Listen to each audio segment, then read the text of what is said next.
أعوذ بالله من الشيطان الرجيم.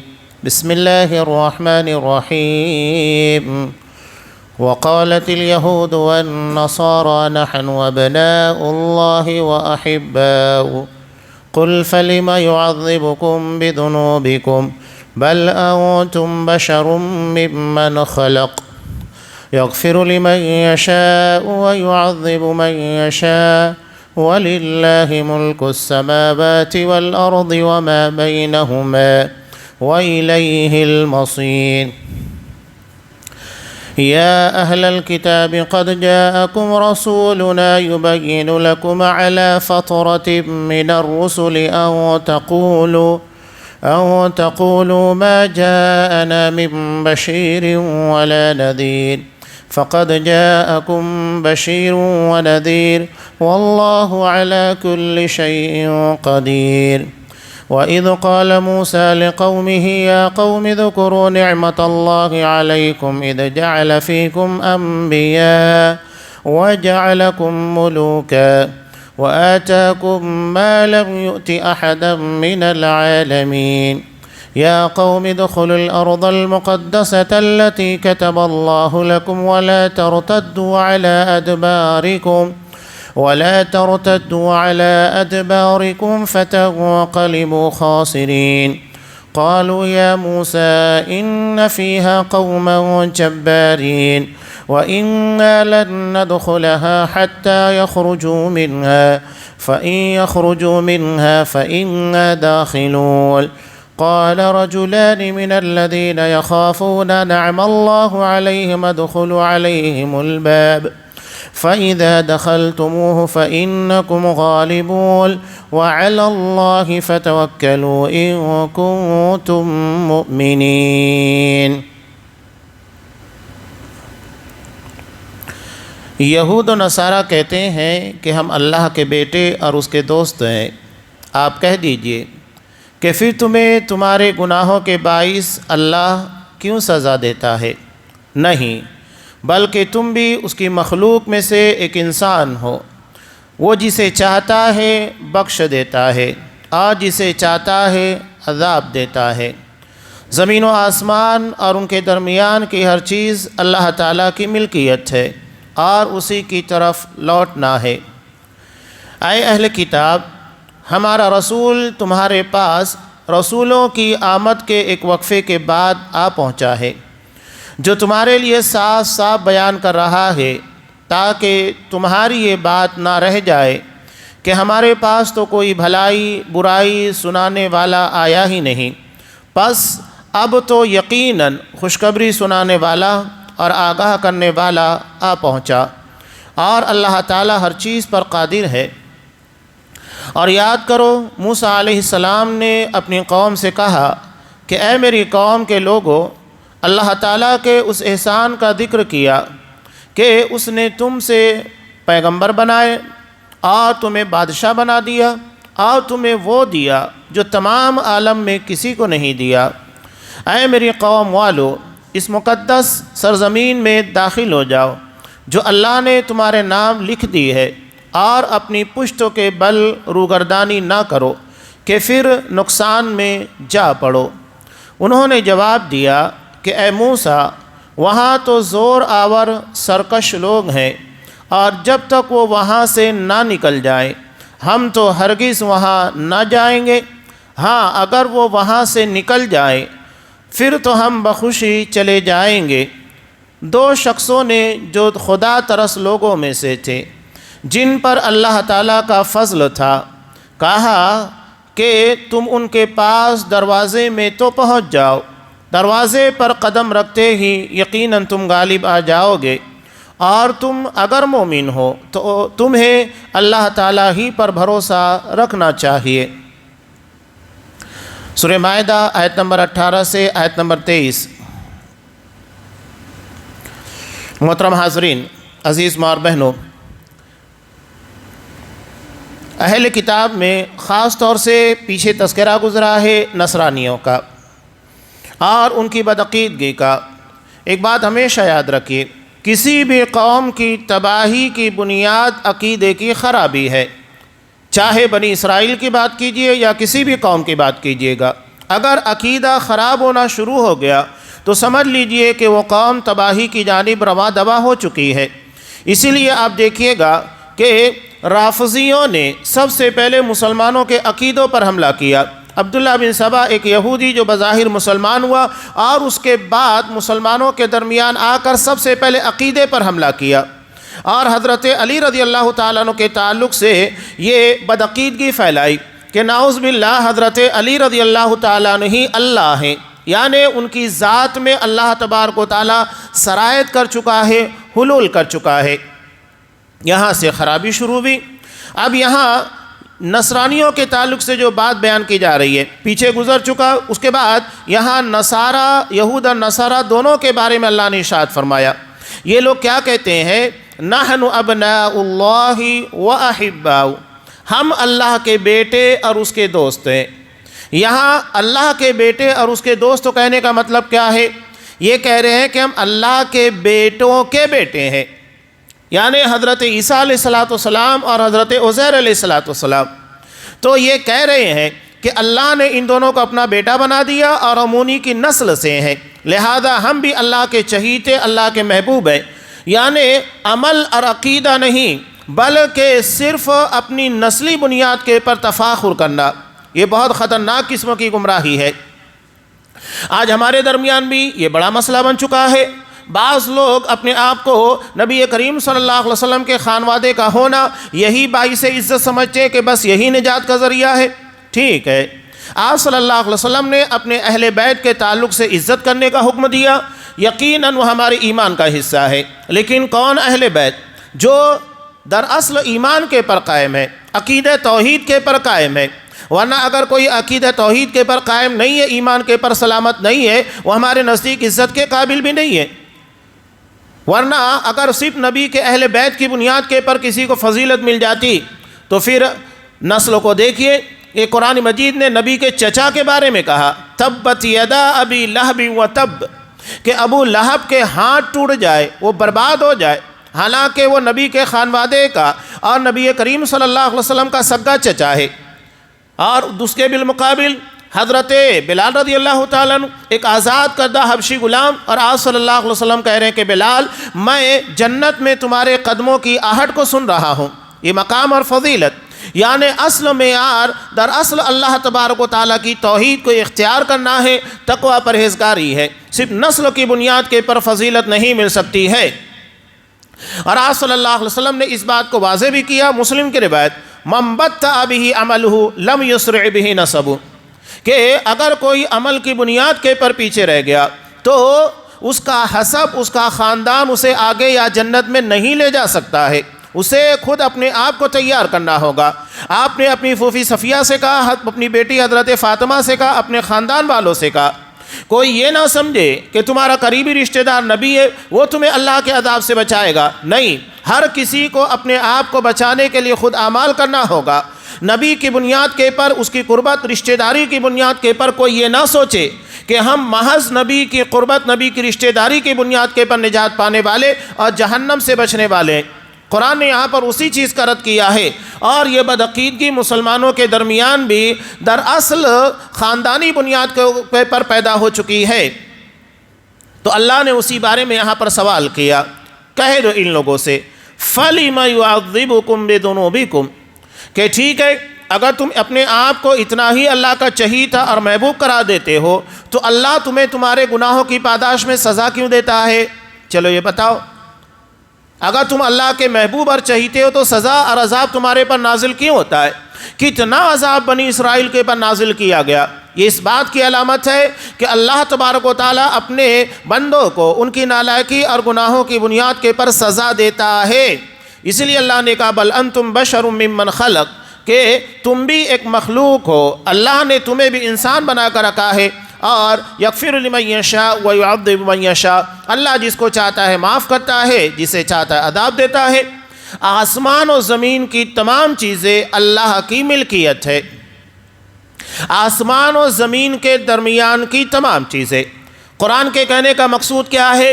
آسمان و زمین کے درمیان حضرت عیسیٰ بھی ہیں، حضرت عزیر بھی ہیں، اور جو تم اپنے آپ کو اللہ کا چہیتا اور محبوب کر رہے تم بھی ہو، تو اللہ تمہیں اپنی ملکیت پراپرٹی کہہ رہا ہے۔ اللہ تمہیں اپنی اولاد یا اپنا قریبی رشتہ دار نہیں بتا رہا ہے، بلکہ تمہیں اپنی اولاد اپنے میراث بتا رہا ہے۔ کوئی اپنے بیٹے کو یا اپنے قریبی رشتہ دار کو کہتا ہے کہ یہ میری پراپرٹی ہے؟ نہیں، وہ تو کہتا ہے کہ میرا رشتہ دار ہے۔ اپنی اولاد کو کہتا ہے کہ میرا لخت جگر ہے، میرے جگر کا ٹکڑا ہے۔ وہ یہ نہیں کہتا کہ یہ میرا بیٹا، میری اولاد، یہ میری میراث ہے، میری پراپرٹی ہے، نہیں کہتا ہے۔ تو قرآن نے یہ جو بات کہی، آسمان و زمین اور اس کے درمیان کی تمام چیزیں اللہ کی ملکیت ہے، اس کا مطلب یہ ہے کہ تم اللہ کی ملکیت، اس کے غلام ہو، اللہ تبارک و تعالیٰ کے بیٹے یا اس کے رشتہ دار نہیں ہو۔ رد کیا گیا جو عقیدہ ان لوگوں نے بنا کر رکھا تھا، وَإِلَيْهِ الْمَصِيرُ، اور ایک وقت آئے گا کہ تمہیں اللہ کی طرف لوٹنا ہوگا اور اپنے کیے کرائے کا مکمل حساب دینا ہوگا۔ دنیا میں تو کچھ چیزوں کا محاسبہ ہوتا ہے، کچھ گناہوں کے بارے میں گرفت ہوتی ہے، لیکن آخرت میں انسان کی پوری زندگی کا حساب و کتاب ہوگا۔ اسی لیے اللہ نے کہا وَإِلَيْهِ الْمَصِيرُ۔ اب یہاں اہل کتاب کو اللہ تبارک و تعالیٰ احسان جتلا رہا ہے۔ اللہ نے بنی اسرائیل کے اندر بہت سارے رسول بھیجے کثرت کے ساتھ، اور بنی اسرائیل میں رسولوں کا سلسلہ حضرت عیسیٰ علیہ السلام پر موقوف ہو گیا۔ اس کے بعد بنی اسرائیل کے اندر کوئی رسول نہیں آیا۔ اب حضرت عیسیٰ علیہ السلام ان کے آخری نبی تھے۔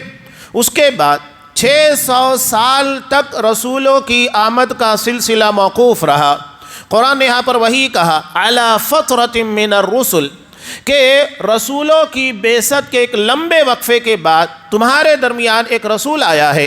یا اہل الکتاب قد جاءکم رسولنا، اے اہل کتاب تمہارے درمیان ایک رسول آ چکا ہے، یبین لکم علی فترۃ من الرسل، جو رسولوں کی ایک لمبی گیپ کے بعد اور ان کے نہ آنے کے بعد دوبارہ سلسلہ شروع ہوا ہے، اور آپ صلی اللہ علیہ وسلم آئے ہیں۔ کیوں ایسا ہوا؟ ان تقولوا ما جاءنا من بشیر ولا نذیر، کہ تم یہ نہ کہہ سکو کہ ہمارے درمیان کوئی خوشخبری دینے والا، یعنی اگر ہم اچھے اعمال کریں تو ہمیں خوشخبری دی جائے، اور اگر ہم غلط کام کریں تو اس کے پر ہم کو ڈرایا جائے، غلطیوں کے پر متنبہ کیا جائے۔ کوئی نہیں آیا۔ فقد جاءکم بشیر و نذیر، جبکہ تمہارے درمیان بشیر اور نذیر دونوں آ چکا ہے۔ بشیر یعنی خوشخبری دینے والا، نذیر یعنی تمہارے گناہ یا اللہ کے عذاب سے ڈرانے والا، اور اللہ ہر چیز کے پر قدرت رکھنے والا ہے۔ اب یہاں قرآن نے جو اس بات کا تذکرہ کیا، اس کی وجہ یہ ہے کہ آپ صلی اللہ علیہ وسلم کی آمد کی خبر تورات میں بھی ہے، انجیل کے اندر بھی ہے۔ حضرت موسیٰ علیہ السلام نے بھی آپ صلی اللہ علیہ وسلم کی آمد کی خبر دی، اور حضرت عیسیٰ علیہ السلام۔ یہ ایک طریقہ ہوتا ہے کہ ایک نبی اپنے بعد آنے والے نبی کے بارے میں امت کو بتا دیتا ہے کہ اب میرے بعد کون نبی آنے والا ہے۔ اب نبی کریم صلی اللہ علیہ وسلم کے بعد کوئی نبی نہیں آئے گا، لہذا آپ صلی اللہ علیہ وسلم نے صاف کہا لا نبی بعدی، میرے بعد اب کوئی نبی نہیں آئے گا، میں نبوت کی آخری کڑی ہوں، آپ خاتم النبیین ہیں۔ اب اگر کوئی شخص محمد صلی اللہ علیہ وسلم کو خاتم النبیین نہیں مانتا تو اس کا مطلب یہ ہے کہ وہ رسولوں کے پر جیسا ایمان ہونا چاہیے ویسا ایمان نہیں رکھتا ہے، اس کے ایمان کے اندر کھوٹ ہے۔ اسے ماننا ہوگا کہ نبوت کا سلسلہ آپ صلی اللہ علیہ وسلم کی ذات گرامی پر تھم گیا، آپ خاتم النبیین ہیں، نبیوں کے سلسلے کی آخری کڑی، آپ کے بعد کوئی نبی آنے والا نہیں ہے۔ تو یہ تورات اور انجیل دونوں کے اندر بشارت دی گئی۔ اب یہ لوگ کہا کرتے تھے، اور یہودیوں کے بارے میں مدینہ کے اندر بھی مشہور تھا کہ یہ انصار کو کہا کرتے تھے آخری نبی مبعوث ہونے والا ہے، اور اس کے مبعوث ہونے کے بعد پھر ہم اس کے پر ایمان لائیں گے، ایمان لانے کے بعد پوری دنیا میں ہمارا غلبہ ہوگا۔ دیکھیے یہودیوں کا وہی پھنڈا، شروع سے لے کر آخری تک پوری دنیا کے پر قبضہ کرنا، اجارہ داری قائم کرنا، پوری دنیا کو اپنی مٹھی میں کر لینا، یہ وہی ان لوگوں کی تھنکنگ ہے۔ یعنی عقیدہ و ایمان سے زیادہ انہیں اپنی دنیا زیادہ پیاری ہے۔ اسی لیے قرآن مجید نے کہا کہ یود احدہم لو یعمر الف سنہ، کہ ان میں کا شخص چاہتا ہے کہ اسے 1000 سال کی زندگی دے دی جائے، اسے دنیا سے اتنی محبت ہے، وہ مرنا نہیں چاہتا بلکہ دنیا کی زندگی کو اتنا محبوب رکھتا ہے کہ اسے 1000 سال کی زندگی دے دی جائے تاکہ ہزاروں سال تک زمین کے پر ہی جیے. یہ قرآن مجید نے کہا، اور یہی یہودیوں کی حقیقت ہے. آج ہمیں اسرائیل کے بارے میں معلوم ہے، ٹھیک ہے، اللہ نے اس کو طاقت دے دی، ٹیکنالوجی ہے، دوسروں کے بلبوتے کے پر، نہتے مسلمانوں کے پر، معصوم اور مظلوم فلسطینیوں کے پر ظلم اٹھا رہا ہے. ٹھیک ہے، کب تک کرے گا؟ کب تک ان کے پر ظلم کرے گا؟ مسلمانوں کے پر بہت آفتیں آ چکی ہے. سورہ بروج پڑھیے گا کہ 70,000 مسلمانوں کو محض اس بنیاد کے پر آگ کے اندر کودنے پر مجبور کیا گیا کہ وہ مسلمان ہو چکے تھے. ہوا، بہت آزمائشیں آتی رہیں، بہت آزمائشیں آئی، لیکن اس کا مطلب یہ نہیں ہے کہ اسلام یا مسلمان کہیں کمزور پڑ جائیں گے. اللہ نے کہا کہ مسلمان ہمیشہ غالب رہیں گے. یہی تو غلبے کی دلیل ہے کہ یہ اپنی جان دینا گوارا کرتے ہیں، مال لٹانا گوارا کرتے ہیں، ایمان لٹانا گوارا نہیں کرتے. ورنہ آج جتنی مصیبتیں، آزمائشیں اور تکالیف امت محمدیہ کے پر آ رہی ہے، کسی اور قوم کے پر اگر یہ مصیبت آتی تو وہ دنیا سے فنا ہو چکے ہوتے یا اپنے مذہب اور اپنے دین کو تبدیل کر چکے ہوتے. لیکن اس کے بالمقابل اللہ تبارک و تعالیٰ نے اسلام کے اندر ایسی لچک رکھی ہے کہ جتنا ان کے پر آزمائش یا ظلم و ستم ڈھایا جا رہا ہے، یہ اتنی ہی تیزی کے ساتھ بڑھتے جا رہے ہیں. یہ اللہ تبارک و تعالیٰ کی قدرت ہے. تو یہ کہا کرتے تھے ہم ان کے پر ایمان لائیں گے، ایمان لانے کے بعد قابض ہو جائیں گے. وہی سارا فنڈا، پوری دنیا کے اندر حکومت کرنا، دنیا کی زندگی کو ہی سب کچھ سمجھ لینا، یہ ان لوگوں کے خیالات ہیں. انہیں مرنے کے بعد کی زندگی کی فکر نہیں ہے. اور اگر ہماری بھی ویسی فکر ہو جائے کہ ہم دنیا کو ہی سب کچھ سمجھ لیں اور دنیاوی زندگی کو ہی اہمیت دینے لگ جائے تو ہمارے اور ان کے درمیان کیا فرق رہ جائے گا؟ ہم بھی انہی کے جیسے ہو گئے. جس طرح وہ دنیا کمانے کے لیے، دنیا حاصل کرنے کے لیے، دنیا کے تعیش کے لیے، عیش و عشرت کے لیے سب کچھ کر رہے ہیں، ہم بھی کر رہے ہیں، جبکہ ہمارا ٹارگیٹ دنیا نہیں ہے. آپ صلی اللہ علیہ وسلم کی ایک مشہور دعا ترمذی کی، آپ صلی اللہ علیہ وسلم نے دنیا کے تعلق سے کیا بات کہی؟ وَلَا تَجْعَلِ الدُّنْيَا أَكْبَرَ هَمِّنَا وَلَا مَبْلَغَ عِلْمِنَا، کہ اللہ اس دنیا کو ہی ہمارا سب کچھ مت بنا دے کہ ہمارا پورا ٹارگیٹ سب کچھ صرف دنیا ہو، بلکہ ہمارا ٹارگیٹ آخرت ہونا چاہیے. اس لیے کہ وہ حقیقی اور دائمی زندگی ہے، کبھی نہ ختم ہونے والی زندگی. وَلَا مَبْلَغَ عِلْمِنَا، اور ہمارے علم کی انتہا دنیا کو مت بنا، یعنی صرف اب دنیا کے بارے میں جانے، آخرت کی کوئی فکر نہ ہو، بلکہ ہر چیز کے بارے میں ہماری آخرت مقدم رہنا چاہیے. اب ہوا یوں کہ ان لوگوں کے درمیان نبی آ گئے، یعنی محمد صلی اللہ علیہ وسلم، تو سب سے پہلے انکار کرنے والے، آپ کی مخالفت کرنے والے یہی یہودی بن گئے. ایک طرف تو آپ کے آنے سے پہلے یہ لوگ کہہ رہے تھے کہ ان کے پر ایمان لائیں گے اور ایمان لانے کے بعد دنیا پر قابض ہو جائیں گے، حکومت کریں گے. لیکن جب دیکھا کہ ہماری نسل کا نہیں ہے، یعنی بنی اسرائیل کا نہیں بلکہ بنی اسماعیل کا ہے، تو مخالفت کرنے لگ گئے. اس ضمن میں حضرت صفیہ رضی اللہ تعالیٰ عنہ بیان کرتی ہیں، ام المؤمنین، یہ کس کی لڑکی ہے؟ یہودیوں کے سردار حوی بن اخطب کی، جسے بنو قریظہ کی جنگ میں مار دیا گیا تھا. نبی کا سسر ہے، لیکن آپ صلی اللہ علیہ وسلم کا انتہائی شدید دشمن تھا اور آخر کار مارا گیا. ہوا کیا کہ جب آپ صلی اللہ علیہ وسلم مدینہ تشریف لے کر آئے تو حوی بن اخطب نے اپنے بھائی کو بھیجا کہ جا کر مدینہ میں آپ صلی اللہ علیہ وسلم کی خبر لا. تو حضرت صفیہ کہتی ہے کہ میں نے دیکھا کہ میرے چچا یہ رات کے وقت آئے، اور آنے کے بعد میرے چچا اور میرے والد دونوں ایک جگہ بیٹھ کر باتیں کر رہے ہیں. تو میں نے آپ کی باتیں سنی. میرے والد نے پوچھا کہ کیا خبر ہے؟ تو میرے چچا نے کہا کہ اللہ کی قسم یہ وہی نبی ہے جس کی نشانیاں ہماری کتاب تورات کے اندر موجود ہے اور جس کا ہم انتظار کر رہے تھے. ساری نشانیاں موجود ہے، یہ وہی نبی برحق ہے جس کے ہم منتظر تھے. تو حوی بن اخطب نے کہا کرنا کیا ہے؟ تو حوی بن اخطب کیا کہتا ہے؟ اللہ کی قسم جب تک زندہ رہیں گے مخالفت کریں گے. کیوں؟ ساری نشانیاں موجود ہے تورات کے اندر، ساری نشانیاں جو بتائی گئی وہ آپ صلی اللہ علیہ وسلم کے اندر پائی گئی، پھر ایمان کیوں نہیں لے کر آ رہے ہیں؟ کہا کہ یہ ہماری نسل کا نہیں ہے، یہ بنی اسرائیل کا نہیں ہے، یہ تو بنی اسماعیل کا ہے. ہم تو بنی اسرائیل کے اندر نبی کے منتظر تھے، لیکن اللہ نے نبوت کو بنی اسماعیل کے اندر ڈال دیا، نہیں تسلیم کریں گے. یہ بہت بڑی خیانت تھی اور بہت ہی بڑی جسارت تھی کہ اللہ تبارک و تعالیٰ نے جو سلیکشن نبوت کی شکل میں کیا تھا اسے تسلیم نہ کیا جائے. اور آخری دم تک وہی کرتا رہا، مخالفت کرتا رہا، اور مارا بھی اسی شکل میں گیا. تو یہ حضرت صفیہ کہتی ہیں تو یہ یہود کا معاملہ صرف نسل کی بنیاد پر، برادری کی بنیاد پر آپ صلی اللہ علیہ وسلم کی نبوت کو تسلیم نہیں کیا۔ سوچئے کہ تعصب کتنا خطرناک ہوتا ہے، اور اس کے اثرات جیسے جیسے ہمارے اندر پائے جائیں گے اس کے اثرات ویسے دکھائیں دیں، جتنی زیادہ اس کے اثرات ہمارے اندر ہوں گے اسی کے بقدر ہمارے اندر اس چیزوں کا نتیجہ دکھائی دے گا۔ جیسا کہ ہم دیکھ رہے ہیں کہ برادری کے نام کے پر ہمارے درمیان کیا کچھ نہیں چلتا ہے، حالانکہ صرف ہماری پہچان کے لیے ہے، نہ کہ اللہ نے اسے ہماری دینداری یا تقوی کا معیار بنایا ہے، نہیں، یہ صرف ہماری پہچان کا ذریعہ۔ تو قرآن مجید کہہ رہا ہے کہ ایک رسول تمہارے پاس آ گیا تاکہ تم یہ نہ کہہ سکو کہ کوئی بشارت دینے والا، خوشخبری دینے والا، اللہ کے عذاب سے ڈرانے والا نہیں آیا، آ چکا ہے، اور اللہ ہر چیز کے پر قدرت رکھتا ہے۔ کہنے کا مطلب یہ ہے کہ اللہ نے بنی اسرائیل سے نبوت کو چھین کر بنی اسماعیل کو دے دیے۔ اللہ اس بات کو بہتر جانتا ہے اور اس بات پر قادر ہے، اور کوئی اللہ کی قدرت کو چیلنج نہیں کر سکتا کہ اللہ تو نے اس کو نبی کیوں بنایا۔ یہ اعتراض اللہ کے فیصلے پر ہے، اللہ کی ربوبیت کے پر ہے، اور یہ چھوٹا موٹا نہیں، انتہائی سنگین اعتراض ہے۔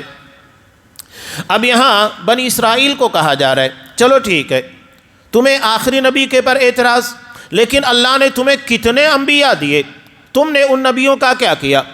بلکہ یہ فخریہ طور کے پر کہا کرتے تھے، جیسا کہ سورہ آل عمران کی ابتدا کے اندر گزر چکا ہے، اور علامہ ابن کثیر رحمۃ اللہ علیہ نے اس چیز کے بارے میں نقل بھی کیا ہے تفسیر ابن کثیر کے اندر کہ ایک ایک دن میں نہ جانے کتنے انبیاء کو لوگ قتل کیا کرتے تھے، صبح کسی کو قتل کر رہے ہیں، شام میں کسی اور کو قتل کر رہے ہیں، اور فخریہ طور کے پر کہا کرتے تھے کہ ہم نے نبی کو قتل کیا ہے۔ حالانکہ آپ صلی اللہ علیہ وسلم نے کہا قیامت کے دن اس آدمی کا مقدمہ کیس سب سے سخت ہوگا جسے کسی نبی نے مارا ہو یا اس نے کسی نبی کو قتل کیا ہوگا، یہ کیس بہت سنگین ہوگا۔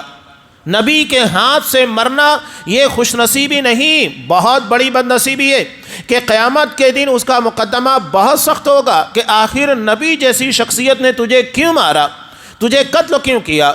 یا نبی کو مارنے کا مطلب یہ ہے کہ پوری امت کو گمراہی کے اندر ڈال دینا، اس لیے کہ نبی کا مقصد یہ ہوتا ہے کہ امت کو گمراہی سے بچایا جائے، اور جب نبی نہیں رہے گا تو لوگوں کو ہدایت دینے کا کام کیسے ہوگا، صحیح راستہ کون بتائے گا؟ یعنی پوری امت کو گمراہی کے اندھیرے کی طرف لے کر جانا ایک نبی کو قتل کرنے کے مترادف ہوتا ہے۔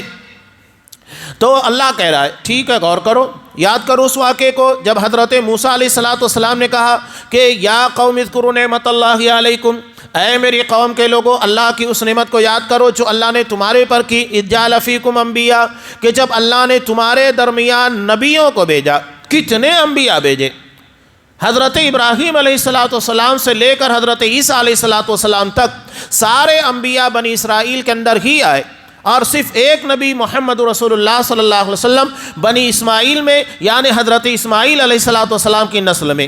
سوچئے کتنی فضیلت تمہیں عطا کی گئی، کتنے انبیاء دیے گئے، اتنا انتظام، یہ بہت بڑی فضیلت کی بات ہے کسی قوم کے اندر نبی کا آنا، کسی علاقے کے اندر نبی کا آنا۔ اس کا مطلب یہ ہے کہ اللہ نے اس قوم کو، اس علاقے کو ہدایت کے لیے چن لیا۔ اب اگر وہ شخص اور یا وہ قوم یا وہ علاقہ ہدایت کی طرف راغب نہیں ہوتا تو اس سے بڑی بد نصیبی کیا ہو سکتی ہے۔ وَجَعَلَكُمْ مُلُوكًا، اور اللہ نے تمہیں بادشاہت بھی دی۔ دو چیزیں، انبیاء کے ذریعے دینی رہنمائی ہوتی ہے، اور بادشاہت کے ذریعے دراصل دنیا کے اندر تمہیں حکومت کرنے کا موقع ملتا ہے، دونوں چیزیں ہیں۔ اب یہاں ایک بات بڑی اہم ہے کہ بعض لوگ بادشاہت کو غلط سمجھتے ہیں۔ بتائیے اگر بادشاہت غلط ہوتی تو اللہ اسے بطور انعام کے کیوں تذکرہ کرتا کہ اللہ نے تمہارے درمیان بادشاہ بنائے؟ دراصل جو خلافت ہے یا بادشاہت جسے ملوکیت کہتے ہیں، ملوکیت اور خلافت، اگر دونوں کا مقصود اللہ کے دین کو قائم کرنا ہے تو حرجوں کی بات کیا ہے؟ لیکن اگر خلافت کے نام کے پر لوگوں کے درمیان انتشار ہو اور لوگوں کے عقیدے کو بگاڑا جائے تو کیا فائدہ ایسی خلافت کا؟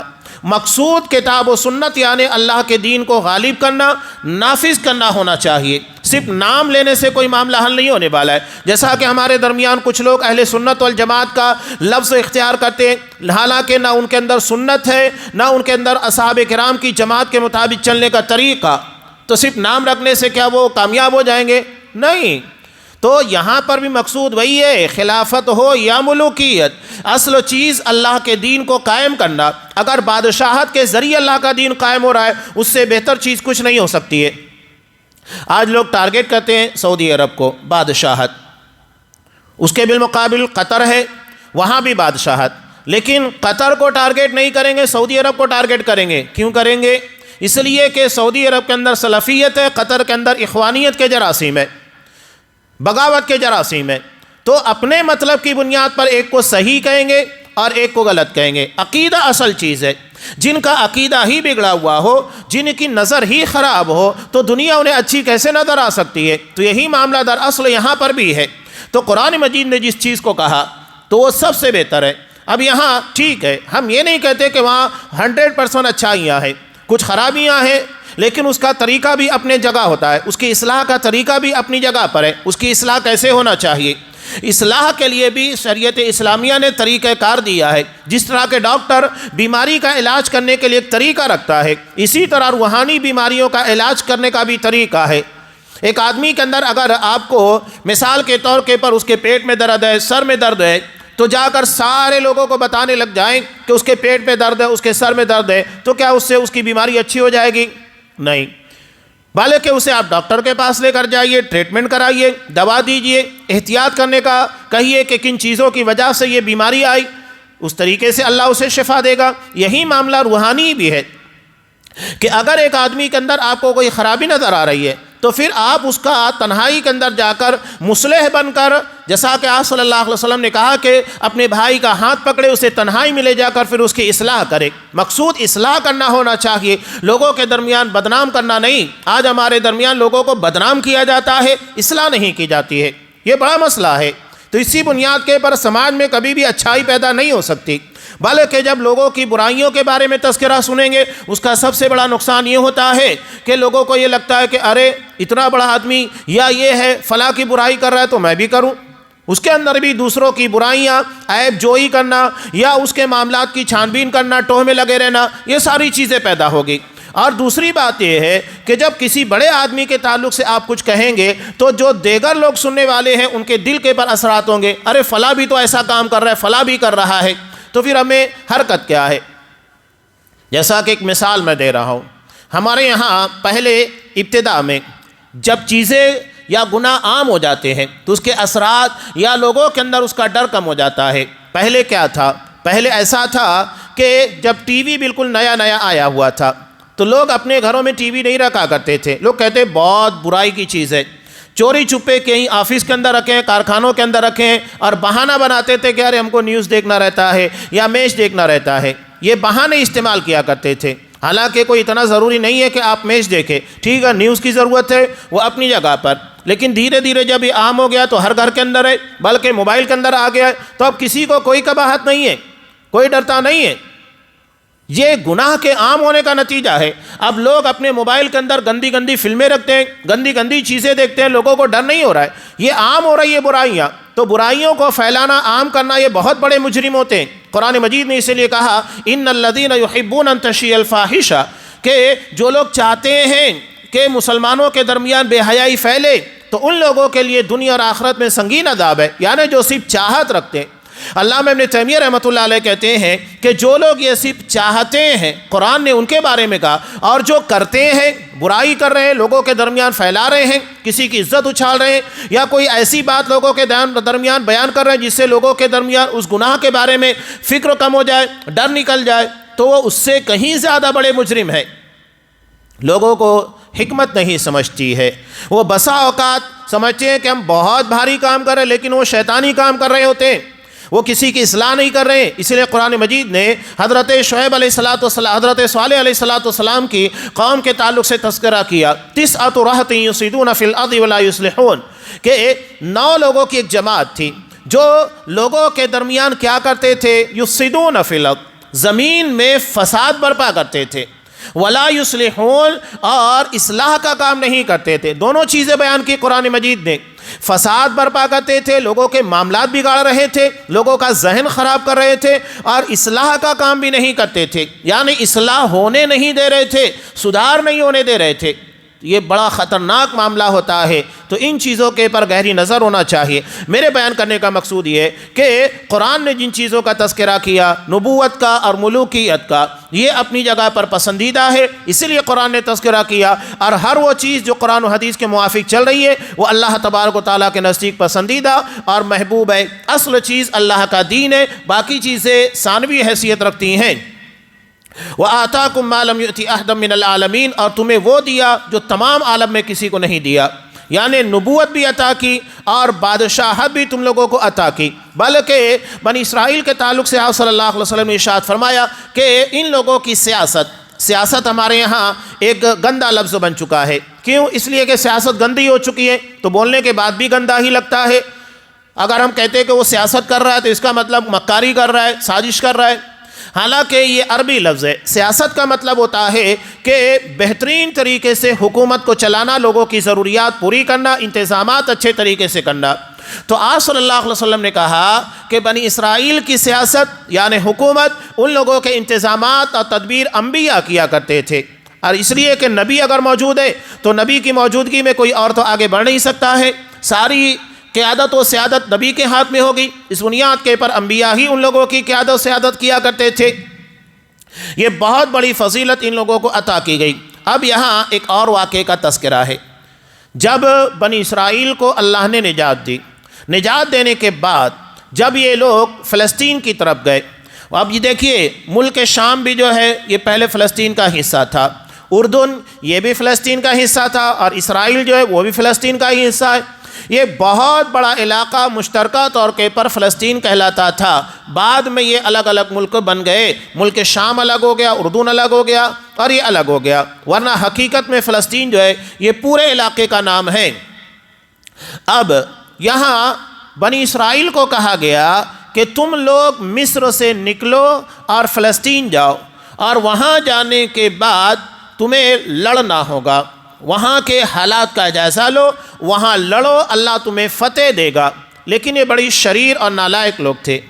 جب حضرت موسیٰ علیہ السلام انہیں لے کر گئے، وہاں جانے کے بعد فلسطین کے پہلے اپنی قوم کو لے کر جو لاکھوں کی تعداد میں تھے ایک جگہ پر رک گئے، اور کچھ لوگوں کو 12 لوگوں کو فلسطین کے حالات کی خبرگیری کے لیے ان کے پاس بھیجا کہ جاؤ وہاں کے حالات کا جائزہ لے کر آؤ، اور چپکے سے آ کر مجھ کو بتانا، کسی کو بتانا نہیں کہ وہاں کے حالات کیا ہیں۔ اب جب یہ لوگ وہاں گئے، وہاں سے آنے کے بعد انہوں نے حضرت موسیٰ علیہ السلام کی بات کو نظر انداز کر دیا، شرارت کی، اور آنے کے بعد سارے لوگوں کے درمیان بتا دیا کہ یہ ملک بڑا خوشحال ہے، جہاں پر رہنے کے لیے ہمیں بھیجا جا رہا ہے، وہاں تجارت بڑی زبردست ہے، زمینیں بڑی زرخیز ہے، لیکن مسئلہ یہ ہے کہ وہاں بڑے جنگجو لوگ رہتے ہیں، یعنی اگر ہم اس سے لڑنا پڑ جائے تو بڑا مسئلہ ہوگا، ہمارے پاس اتنی طاقت نہیں ہے کہ ہم اسے لڑ پائیں۔ یہ ان لوگوں نے اس طرح کا کام کیا، اور آج بھی ہمارے درمیان بیوقوفی کا کام وہی ہوتا ہے۔ آپ صلی اللہ علیہ وسلم نے جب غزوہ خندق کے موقع پر بڑا خطرناک معرکہ تھا، اس لیے کہ یہاں مقابلہ دراصل اعصابی تھا، 10,000 کا لشکر مسلمانوں کو گھیرے ہوئے تھا۔ اب ایسے میں آپ صلی اللہ علیہ وسلم تک خبر پہنچتی ہے کہ بنو قریظہ جن لوگوں سے آپ صلی اللہ علیہ وسلم کا معاہدہ تھا، ان لوگوں نے بھی غداری کر دی ہے اور اپنا معاہدہ توڑ دیا ہے کہ ہم مسلمانوں کے ساتھ رہیں گے، اگر مسلمانوں پر حملہ ہوگا تو ہم مسلمانوں کا دفاع کریں گے، توڑ دیا اور مشرکین سے جا ملے۔ تب آپ صلی اللہ علیہ وسلم نے کچھ صحابہ کو ان کے پاس بھیجا کہ جا کر اس واقعے کی تصدیق کرو کہ کیا واقعتاً ایسا ہی ہے۔ پہلی بات تو اسے معلوم ہی کہ آپ صلی اللہ علیہ وسلم کو جو لوگ عالم الغیب کہتے ہیں وہ غلط ہے، اس لیے کہ آپ صلی اللہ علیہ وسلم اگر عالم الغیب ہوتے تو خود ہی بتا دیتے، ہاں بات سچی ہے، صحابہ کو بھیجنے کی ضرورت ہی نہ تھی۔ بہرحال آپ نے وہاں پر کیا کہا تھا کہ خبر اچھی ہوگی تو زور سے تمام مسلمانوں کے درمیان بیان کر دینا کہ ہاں بنو قریظہ والے مسلمانوں کے ساتھ معاہدے پر قائم ہیں، وہ ہمارے ساتھی ہیں، انہوں نے معاہدہ نہیں توڑا ہے، وہ مشرکین سے نہیں ملے۔ لیکن اگر خبر غلط ہوگی اور خبر اندوہناک ہوگی، یعنی ان لوگوں نے معاہدہ توڑ دیا ہے، ایسی صورت میں چپکے سے مجھے آ کر بتانا، کسی کو کانو کان خبر نہیں ہونے دینا۔ یعنی خبر اچھی ہو تو مسلمانوں میں عام کر دی جائے، اور اگر خبر اندوہناک ہو، مسلمانوں کو اس سے نقصان پہنچ سکتا ہے یا مسلمانوں کے لیے کوئی ٹینشن اور فکر کی بات ہو تو اسے چھپانا چاہیے۔ لیکن ہمارے یہاں لوگ کیا کرتے ہیں، کوئی ایسی بات جو کہ افواہ بھی ہوتی ہے تو کیا کرتے ہیں، مسلمانوں کے درمیان وائرل کرنا شروع کر دیتے ہیں۔ یہ بیوقوفی کی بات ہے۔ پیچھے بھی کئی مرتبہ تذکرہ گزرا، سورہ نساء میں بھی اللہ نے ارشاد فرمایا کہ جب کوئی خبر آئے تو اسے وائرل نہیں کرنا چاہیے، بلکہ جو قوم کے ذمہ داران ہیں وہاں تک پہنچانا چاہیے تاکہ وہ اس کی تہہ تک پہنچے اور اس خبر کی حقیقت معلوم کریں۔ آج بہت منظم طریقے سے میڈیا کو استعمال کیا جاتا ہے، اتنی جھوٹی خبریں ہمارے درمیان آتی ہیں کہ اللہ رحم کرے۔ ابھی ایران کے معاملے میں دیکھیے، اس کے جنرلوں کو مار دیا گیا، دھیرے دھیرے سارے جنرل زندہ ہو گئے۔ تقیہ اس قوم کا حصہ ہے، عقیدہ ہے، جھوٹ بولنا، لوگوں کو گمراہ کرنے کے لیے جھوٹ بولنا ان کے دین، ان کے ایمان، عقیدے کا حصہ ہے۔ وہ سارے مرے ہوئے لوگوں کو دوبارہ زندہ کر دیا، کوئی مرا نہیں ہے۔ اور بعد میں ٹرمپ خود کہتا ہے کہ باقاعدہ ہم لوگوں کے درمیان اس بات کی انفارمیشن ڈکلیئر ہوتی تھی کہ فلاں جگہ اٹیک ہونے والا ہے، جگہ خالی کر دو، اٹیک کرو۔ اور لوگوں کے درمیان خبریں آئی تو پتہ چلا کہ لوگ ہیرو بنا دیے۔ جس نے حضرت ابوبکر صدیق، حضرت عمر فاروق، اصحاب کرام، ان تمام لوگوں کے بارے میں کفر کے فتوے لاگو کیے۔